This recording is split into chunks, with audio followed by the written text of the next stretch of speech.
RCR, la red que comunica y une al Perú.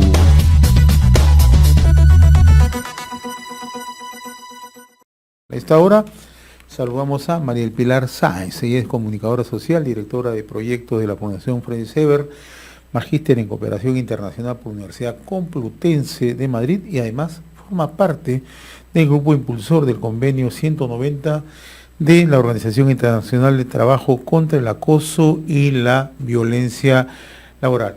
María del Pilar Sáenz, qué gusto saludarla. Gracias por atender la comunicación de RCR, Red de Comunicación Regional. Muy amable. Buenos días, José. Muchísimas gracias más bien por poder llegar a esta importante audiencia de enlace regional. Bien, tenemos entendido que el grupo impulsor del convenio 190 de la Organización Internacional del Trabajo contra la violencia y el acoso laboral está socializando y a su vez, ¿no?, demandando a fin que Perú ratifique este documento jurídico, ¿no?, que protege sobre todo a las mujeres que son las principales víctimas en temas de violencia y acoso en el ámbito laboral. Coméntanos, por favor, esta iniciativa, esta demanda para la ratificación de ese convenio, ¿no? Sí, efectivamente, señor José, nosotras estamos agrupadas, en realidad son varias organizaciones, tanto sindicales, pero también organizaciones de cooperación aliada en Bélgica, en España, en Alemania, en el caso de la Fundación Ever, que estamos impulsando de manera conjunta la ratificación de este convenio, el convenio 190 sobre violencia y acoso en el Perú. Y básicamente hemos hecho un proceso, digamos, bastante cercano para que pudiera salir del Ministerio de Relaciones Exteriores, que es el procedimiento regular, y luego pase al Congreso de la República, donde se encuentra ahora precisamente en la Comisión de Relaciones Exteriores. Este convenio consideramos que es sumamente importante porque nos permite en un primer momento plantear un tema que, como siempre decimos, es un silencio, un grito a voces, ¿no? Sabemos que en muchas circunstancias se suscitan no solamente violencia sexual, que es lo que tiene nuestro ordenamiento nacional normativo para regular el hostigamiento sexual, sino que también hay múltiples formas de violencia en el ámbito del trabajo. Y lo bueno de este convenio es que amplifica esta visión de lo que hablamos del mundo del trabajo, ¿no? Este convenio, en primer momento, lo que busca como espacio de voluntad política es que empecemos a hablar de las formas sistemáticas en las que se ha vuelto el espacio o el entorno laboral en entornos de violencia, donde se ha normalizado el maltrato y donde hemos ido prácticamente asimilando que es normal que se susciten actos de violencia hacia nosotras y también hacia los compañeros varones que también trabajan en muchos sectores también violentados y en forma sistemática de agresión, ¿no? El convenio busca precisamente poner en discusión estos temas. Ahora, es importante un poco para graficar y para que la opinión pública se sensibilice y entienda el problema, ¿no? ¿Cuáles son las formas de violencia y acoso que se presentan en el ámbito laboral, ¿no? Si tenemos cifras y sobre todo, ¿no?, en muchos casos no son denunciados, ¿no? Efectivamente, has resaltado, José, un punto muy importante y es la invisibilización y la normalización de los actos de violencia en el mundo del trabajo. Las últimas cifras reportadas por la SUNAFIL en materia de denuncias recientemente, ahora en febrero, nos dan cuenta de más o menos 1.000 denuncias por violencia y gran parte de ellas son violencias de carácter sexual. Casi el 97% de estas denuncias a nivel nacional son hechas por mujeres y casi el 100%, por no decir el 100%, de quienes fueron los agresores fueron hombres. Pero estas cifras sabemos que es todavía bastante limitada en función de las diferentes formas en las que se manifiesta la violencia en el mundo del trabajo. Tú me preguntabas qué clases de violencia. Bueno, por ejemplo, además de la sexual, que es lo que ya hemos regulado y que se ha avanzado, digamos, significativamente para reconocer el avance que hay en Perú, se han querido también silenciar algunas otras formas. Por ejemplo, la violencia psicológica.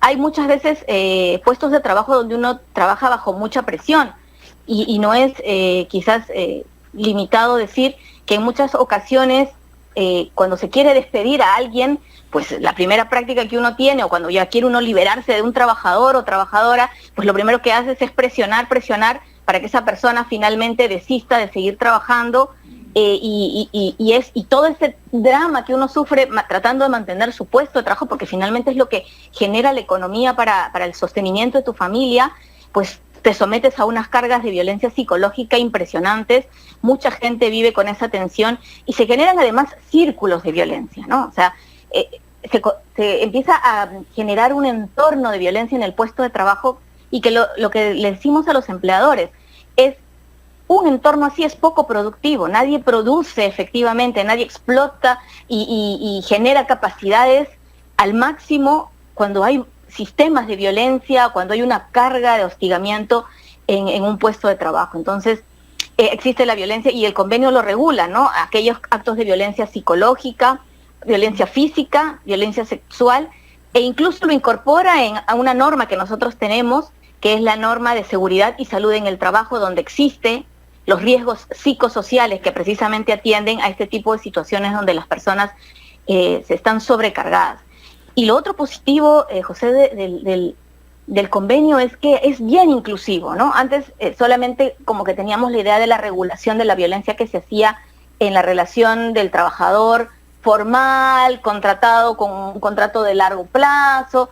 Este convenio empieza a abrirnos la mente y dice, ok, los practicantes, los pasantes, bueno, el caso Telmo ha sido un caso emblemático, pero que es muy recurrente, estaban sometidos siempre a veces a esta idea de pagar derecho de piso para poder mantenerse en el puesto. Entonces, eso el convenio nos dice no es normal, esto no está bien.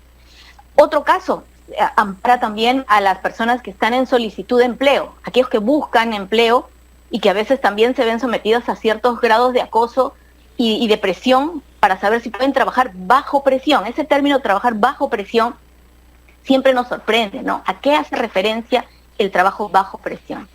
Y además también protege incluso a los propios empleadores y empleadoras, a la violencia que se genera entre los pares. Un caso muy significativo, José, fue el caso de Avi Ágreda, que además sirvió como un ejemplo de cómo es que un acto de violencia suscitado en un puesto de trabajo no controlado, no atendido, pudo llegar a un resultado tan funesto como la muerte, de una manera tan sorprendente y dramática como la sufrió ella, ¿no?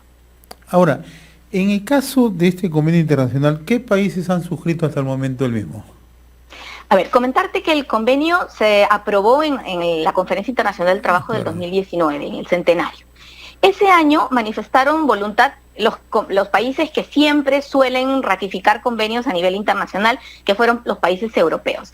España, Alemania, Bélgica, manifestaron su opinión de estar de acuerdo en ratificarlo. Es cierto que aún no lo han ratificado, pero también es cierto que estos países tienen un ordenamiento de normativa laboral bastante bien de avanzada, ¿no? Donde hay muchas cosas que se sancionan y que los actos de violencia suelen ser poco frecuentes y tienen mecanismos de denuncia ya incorporados en su sistema normativo. Ahora, de los países que han logrado ratificar, el primer país el 2020 fue Uruguay. Uruguay siempre también nos lleva un poco la avanzada en América Latina sobre normativa, no solamente en carácter laboral, sino en materia de derechos en general. Y luego fue Fiji, que es un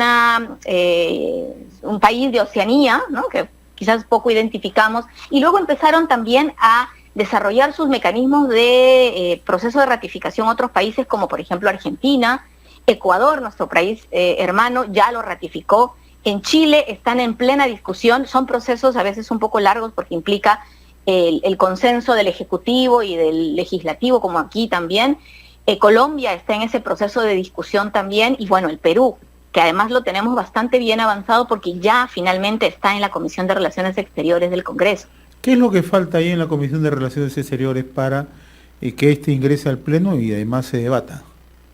Bueno, hay una voluntad, y yo reconozco también la buena disposición de la mesa directiva de la comisión, el presidente Gilmar Trujillo, la vicepresidenta, la señora Mónica Saavedra, han sido personas bastante dispuestas a que este tema se discuta. Sé que hay como un consenso de que romper con las cadenas de violencia y con todo acto que violente a los y las ciudadanas en cualquier ámbito también es políticamente correcto. Ahora lo que estamos esperando es que este tema se agende dentro de la propia comisión. Sabemos que todo el tema de las vacunas ha robado un poco la prioridad No obstante, ya está en discusión, se ha pedido, incluso a pedido de una de las congresistas, se ha pedido que se ponga en agenda el tema en la comisión. Esperamos que próximamente pudiera haber un dictamen que apruebe, favorable, porque incluso desde PCM también ha habido la opinión favorable del Ministerio de Justicia, del Ministerio de la Mujer, del Ministerio de Trabajo, de la propia Defensoría del Pueblo y de Presidencia del Consejo de Ministros, ratificando que evidentemente va a ser importante para el ordenamiento normativo nacional, pero además por la cultura, digamos, de no violencia que puede construir en el ámbito laboral, y además que no tiene compromisos económicos para el Estado, más allá de un esfuerzo significativo por romper la violencia, que es una tarea que evidentemente tiene del Estado desde su origen, ¿no? Desde su conformación. Esperamos que pueda pasar al Pleno muy pronto. Teníamos la esperanza que hubiera podido pasar en el Pleno Mujer, pero teníamos el problema de tener el dictamen favorable en Relaciones Exteriores. Así que en ese camino vamos, para que los congresistas y las bancadas pues tengan este gesto político de decir, yo me la compro por la lucha contra la violencia, ¿no? Muy bien, María del Pilar Sáenz, integrante del grupo impulsor del convenio 190 de la OIT, la Organización Internacional del Trabajo contra el Acoso y la Violencia Laboral. Yo le agradezco la amabilidad de haber compartido esta comunicación con RCR. Ha sido un gusto conversar con usted, muy amable. Un gusto, José Fernández, y muchísimas gracias también a toda la audiencia de Enlace Regional. RCR, la red que comunica y une al Perú.